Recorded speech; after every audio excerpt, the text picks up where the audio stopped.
Мы рады приветствовать вас на кулинарном шоу «Я готовлю лучше всех».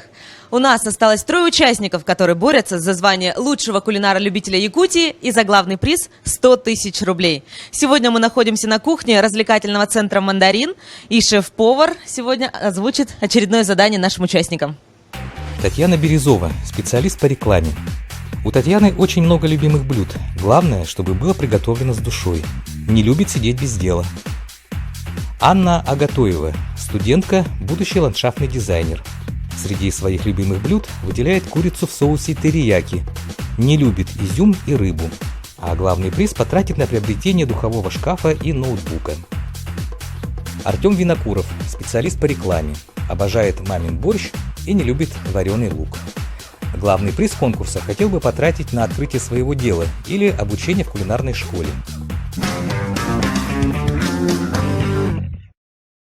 Сегодня вы должны приготовить открытый пирог с семгой и брокколи.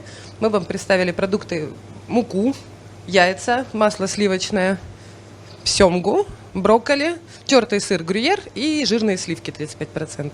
Вам нужно будет сделать песочное тесто, сделать сливочно-яичную заливку и туда добавить семгу и брокколи. Сколько времени мы даем? Мы даем вам 40 минут. Итак, время пошло. А ложка есть, да? Мерный стаканчик и что-то. А, вилку тоже. И вилка. А вилку